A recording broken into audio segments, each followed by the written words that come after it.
Chapter number 3 कल हमने पढ़ा था चैप्टर नंबर 3 मैट्रिक्स। सबसे पहले मैंने बताया था मैट्रिक्स क्या है, फिर मैट्रिक्स का यूज कहाँ पे होता है, फिर मैट्रिक्स के टाइप्स पढ़े थे हमने, फिर उसके बाद में हमने मैट्रिक्स की प्रॉपर्टीज पढ़ी थी। आज हम पढ़ते हैं मैट्रिक्स कैसे बनाते हैं। जैसे फॉर एग्जांपल आपके पास में ए मैट्रिक्स बनानी है, जिसमें टर्म दे रखी है ए आई जे और कंडीशन जो हमें दे रखी है 2i minus j upon i plus j. और ये जो ए मैट्रिक्स मुझे बनानी है वो ऑर्डर जो है हमारे पास में वो ऑर्डर दे रखा है 2 into 3। इस ऑर्डर की मुझे ये मैट्रिक्स बनानी है ए। तो आप यहाँ पे देख सकते हैं मैट्रिक्स जो हमें बनानी है वो यहाँ पर सबसे पहले हम देखते हैं ऑर्डर क्या है। ऑर्डर जो है हमारे पास में वो 2 into 3 ऑर्डर है, जिसमें आप देख सकते हैं रो जो है मेरे पास में वो 2 है और कॉलम जो आने चाहिए वो मेरे पास में 3 आने चाहिए। तो अब मैं इसे शो करता हूं, तो यहाँ पर जो एलिमेंट को शो कर रखा है वो स्मॉल a से शो कर रखा है। तो मैं यहाँ पे जब इस मैट्रिक्स के एलिमेंट शो करता हूँ तो ऑर्डर जो होना चाहिए 2, यानी रो कितने होनी चाहिए 2 और कॉलम कितने होने चाहिए 3। तो मैं स्टार्ट करता हूँ a11। ये जो फर्स्ट एलिमेंट है आपके पास में ये शो करता है हमारे पास में रो को, और ये सेकेंड एलिमेंट जो है ये शो करता है हमारे पास में कॉलम। तो इसका मतलब ये जो फर्स्ट एलिमेंट हो गया a11, तो यहाँ पे आप देख सकते हैं रो भी फर्स्ट है कॉलम भी फर्स्ट है। फिर सेकंड एलिमेंट में चलता हूं तो a12, इसका मतलब हो गया रो तो फर्स्ट है बट कॉलम कौन सा हो गया सेकंड। फिर आगे चलता हूं तो हमारे पास में a13, यहां पर हो गया फर्स्ट रो और कॉलम कौन सा हो गया थर्ड रो में कॉलम 3 चाहिए थे, तो ये लास्ट एलिमेंट हो गया। अब नेक्स्ट में आते हैं, यहां का एलिमेंट हो गया a21 का मतलब सेकंड रो और कॉलम कौन सा फर्स्ट। फिर आपके पास में a22, यहां पर आपके पास में रो भी सेकंड कॉलम भी सेकंड, और ये हो गया हमारे पास में a23। तो यहां पर ये रो सेकंड और कॉलम कौन सा हो गया थर्ड। आप देख सकते हैं first row second row first column second column, और ये हो गया हमारे पास में third column. 2 into 3 total elements कितने होने चाहिए थे 6। तो यहां पे भी आप देख सकते हैं 1 2 3 4 5 6, तो ये 6 एलिमेंट्स। अब इनकी वैल्यू कैसे फाइंड करते हैं, तो ये वैल्यूज जैसे हमारे पास में इक्वेशन जो गिवन है वो इस टर्म में गिवन है। ये हमारे पास में मैट्रिक्स हो गई ए। तो सबसे पहले यहां पर i और j, i मींस हो गया रो और j मींस मतलब हो गया आपके पास में कॉलम। तो सबसे पहला एलिमेंट जो हमें फाइंड करना है वो a11। तो आप देख सकते हैं i की जगह भी 1 आ रहा है और j की जगह भी क्या आ रहा है 1। इसका मतलब इस इक्वेशन में हमें i की जगह भी 1 पुट अप करना है और j की जगह भी 1। तो इक्वेशन हो गई हमारे पास में 2 - 1/2 यानी 1/2। ये फर्स्ट एलिमेंट आ गया। नेक्स्ट एलिमेंट में चलते हैं a12। तो यहां पर आप देख सकते हैं रो फर्स्ट कॉलम सेकंड, तो i की जगह तो आपको 1 पुट अप करना है और j की जगह पुट अप करना है 2। तो यहां 1 + 2, तो ये हो गया 2 - 2/3। तो वैल्यू आ गई हमारे पास में 0। फिर नेक्स्ट में चलते हैं a13। तो यहां पर i की जगह वैल्यू 1 हो गई और j की जगह वैल्यू हो गई 3। तो 2 into 1 - 3/1 + 3, तो ये वैल्यू हो गई 2 - 3/4, वैल्यू हो गई माइनस का 1/4। ये तो हो गया हमारे पास में फर्स्ट रो। अब सेकंड रो में आते हैं तो फर्स्ट एलिमेंट आप देख सकते हैं, फर्स्ट एलिमेंट जो है मेरे पास में वो है a21। तो यहां पर आपको जो वैल्यू पुट अप करनी है i की जगह 2 और j की जगह 1, तो 2 into 2 - 1/2 + 1, तो वैल्यू हो गई 4 - 1/3, 1/3। नेक्स्ट एलिमेंट में हम चलते हैं a22। यहाँ पे देख सकते हैं i और j दोनों की जगह हमें 2 पुट अप करना है, तो 2 into 2 माइनस आपके पास में 2 + 2, ये हो जाएगा 4 - 2 यानी 2/4, 1/2। और लास्ट एलिमेंट जब आप फाइंड करेंगे a23, तो वहां पर आपके पास में जो एलिमेंट्स आएंगे तो उसके लिए जब मैं वैल्यू पुट अप करूं तो आपके पास में वो वैल्यू होगी a23। तो i की जगह तो हो गया हमारे पास में 2, j की जगह 3/2 + 3, तो 4 - 3 यानी 1/5। ये एलिमेंट्स हो गए। तब यहाँ पे जब मैं वैल्यू पुट अप करता हूँ, फर्स्ट वैल्यू आएगी हमारे पास में 1/2, सेकंड वैल्यू हो गई 0, थर्ड वैल्यू हो गई माइनस का 1/4, और अपॉन में चलते हैं तो यहाँ फर्स्ट वैल्यू हो गई हमारे पास में 3/3 यानी 1। फिर नेक्स्ट वैल्यू में चलते हैं देन 1/2 और उसके बाद में वैल्यू आ गई हमारे पास में 1/5। ये मैट्रिक्स बनाने का तरीका था हमारे पास में, मैट्रिक्स कैसे बनाते हैं। अब उसके बाद में आते हैं मैट्रिक्स में एडिशन कैसे करते हैं।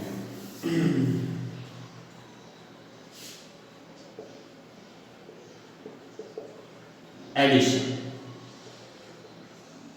इन मैट्रिक्स, मैट्रिक्स में हम जोड़ते कैसे हैं, एडिशन कैसे करते हैं। तो मैट्रिक्स में एडिशन करने के लिए हमारे पास में जो मैट्रिक्स, टू मैट्रिक्स का जो ऑर्डर होना चाहिए वो ऑर्डर क्या होना चाहिए, सेम। जैसे आपके पास में ए मैट्रिक्स दे रखी है यहाँ पर 2 3 1 4 और बी मैट्रिक्स आपके पास में दे दी 1 2 3 4। तो यहाँ पे देख सकते हैं इसका मैट्रिक्स का ऑर्डर है 2 × 2 और इसका ऑर्डर भी आपके पास में 2 × 2।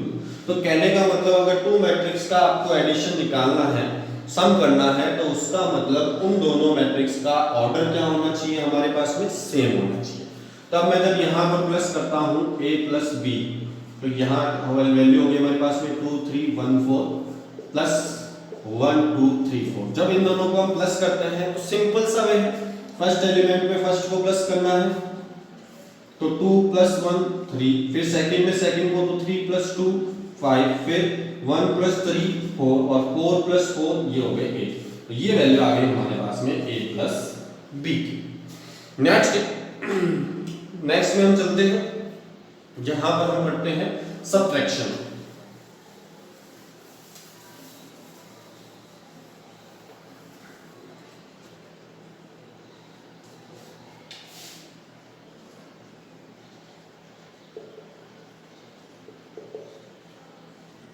तो जो मैंने एडिशन के लिए बताया था वही प्रॉपर्टी यहां पर हमारे पास में सब्ट्रैक्शन के लिए भी होना चाहिए। तो कहने का मतलब टू मैट्रिक्स में अगर आपको सब्ट्रैक्ट करना है उन दोनों मैट्रिक्स को, तो उसके लिए सबसे पहले उनका ऑर्डर जो होना चाहिए वो सेम होना चाहिए। तो ए मैट्रिक्स जैसे मैंने ले ली 2 3 1 2 और बी मैट्रिक्स हमने ले ली 1 2 0 -1 और यहाँ पे हमें फाइंड करना है a - b। तो यहाँ पर ऑर्डर देख सकते हैं 2 × 2 और यहाँ पर भी ऑर्डर आपके पास में 2 × 2 है। तो ऑर्डर सेम है, देन यहाँ पर आप सब्ट्रैक्ट कर सकते हैं। अगर ऑर्डर सेम नहीं है तो सब्ट्रैक्शन नहीं होगा। तो सबसे पहले जब मैं यहाँ पे माइनस करता हूँ तो 2 3 1 2 -1 2 0 -1। तो यहाँ पर माइनस करते हैं तो वही जैसे हमने एडिशन में किया था वही सेम यहाँ प्रोसेस करना है। फर्स्ट में से फर्स्ट एलिमेंट माइनस करते हैं तो 2 - 1 ये हो गया 1, 3 - 2 1 1 - 0 1 2 माइनस है, यहाँ पर भी माइनस है तो माइनस माइनस प्लस, तो 2 + 1 ये हो गया हमारे पास में 3। तो ये वैल्यू आ गई हमारे पास में a - b के लिए। नेक्स्ट स्टेप में हम चलते हैं। अब जो हम पढ़ रहे हैं वो पढ़ रहे हैं यहाँ पर मल्टीप्लिकेशन।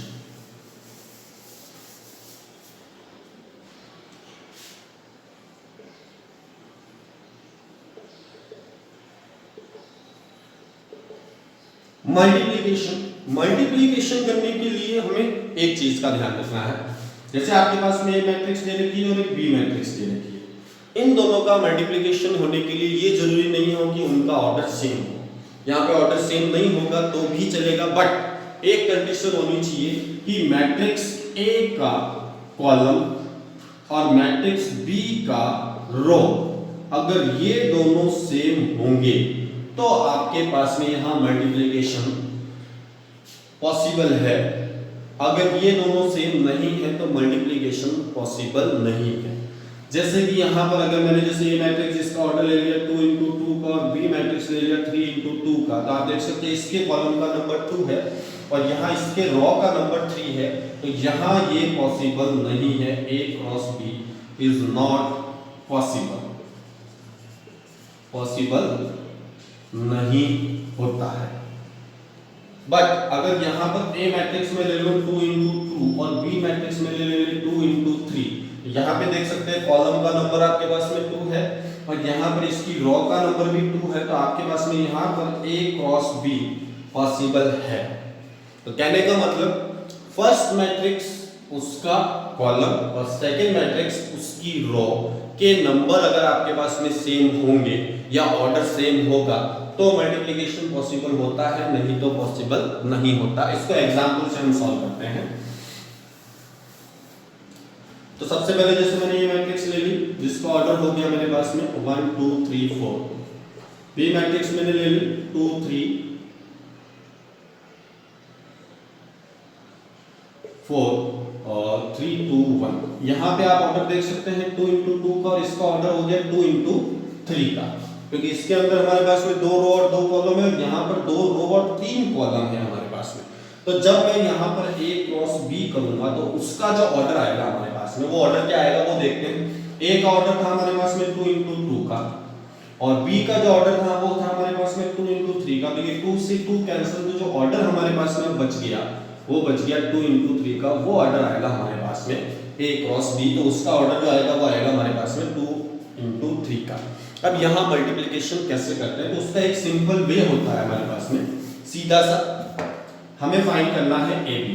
तो सबसे पहले ए मैट्रिक्स की वैल्यू लिखता हूँ 1 2 3 4, क्रॉस बी की वैल्यू लिखता हूँ तो 2 3 3 2 4 1। अब यहाँ मल्टीप्लाई कैसे करते हैं, सबसे पहले जो बी मैट्रिक्स है उसका कॉलम के नंबर देखिए आपके पास में क्या है 2 और 3, तो ये कॉलम के नंबर आपको यहाँ पर रखना है। सबसे पहले 2 2, फिर आपके पास में 3, ये सबसे पहले फर्स्ट कॉलम का लेंगे। अब यहाँ पर इसको सीधा सीधा मल्टीप्लाई करना है, 2 को 1 से मल्टीप्लाई कर दिया 2, 2 को 3 से मल्टीप्लाई कर दिया 6, फिर यहाँ पे जो आपके पास में 3 का, तो 3 2 जा हो गया 6, 3 4 जा हो गया 12। और यहाँ पर जो बिटवीन साइन यूज करना है वो साइन हमेशा किसका यूज करना है, प्लस का। अगर एलिमेंट के आगे माइनस का साइन है देन माइनस, अगर माइनस का साइन नहीं है तो देन हमेशा आपको जो साइन यूज करना है वो प्लस का यूज करना है। तो ये हमारे पास में फर्स्ट कॉलम कंप्लीट। अब इसके नंबर को रिमूव करते हैं। अब सेकंड नंबर के कॉलम को लिखता हूं, तो यहाँ हो गया 3, यहाँ हो गया 2। अब यहाँ मल्टीप्लाई करते हैं, 3 को 1 से मल्टीप्लाई कर दिया 3, 3 को 3 से मल्टीप्लाई कर दिया 9, फिर 2 को 2 2 जा 4, 2 4 जा 8, साइन प्लस का साइन। अब यहाँ पर ये कंप्लीट, इसको रिमूव किया।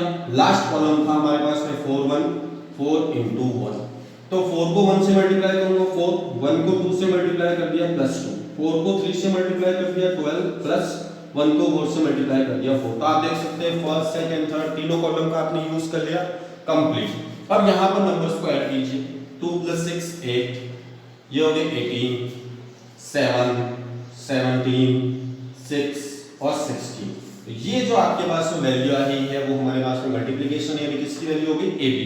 तो मैंने ऑर्डर जो बताया था आपके पास में, वो ऑर्डर क्या आएगा आपके पास में 2 इंटू 3 का ऑर्डर था। आप देख सकते हैं यहाँ 2 इंटू 3 का ये ऑर्डर हो गया आपके पास में। तो मल्टीप्लिकेशन की पॉसिबिलिटी कब होती है, जब आपके पास में फर्स्ट मैट्रिक्स का कॉलम और सेकंड मैट्रिक्स का आपके पास में रो के नंबर सेम हो तो मल्टीप्लिकेशन पॉसिबल है, नहीं तो यहाँ पर मल्टीप्लिकेशन पॉसिबल नहीं होता है।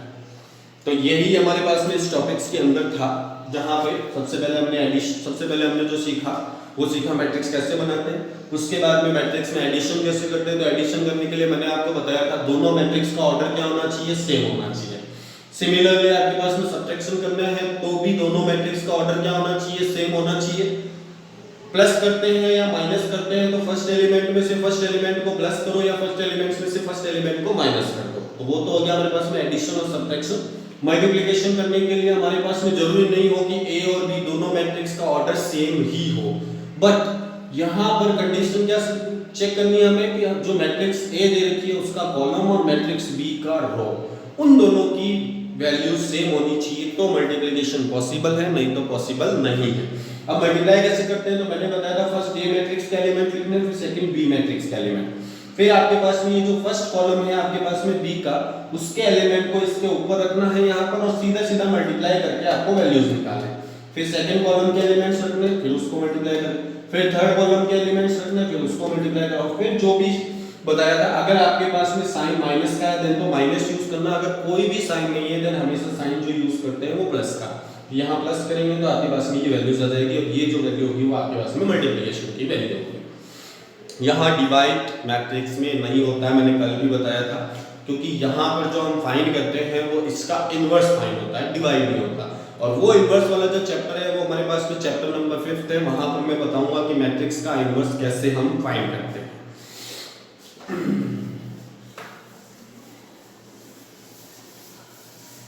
तो ये इस टॉपिक्स के अंदर था, जो टॉपिक्स के अंदर जो भी था वो मैंने आपको बता दिया। और भी अगर आप कुछ वैल्यूज फाइंड करना चाहो क्वेश्चंस, तो वो क्वेश्चंस हम कल सॉल्व करेंगे।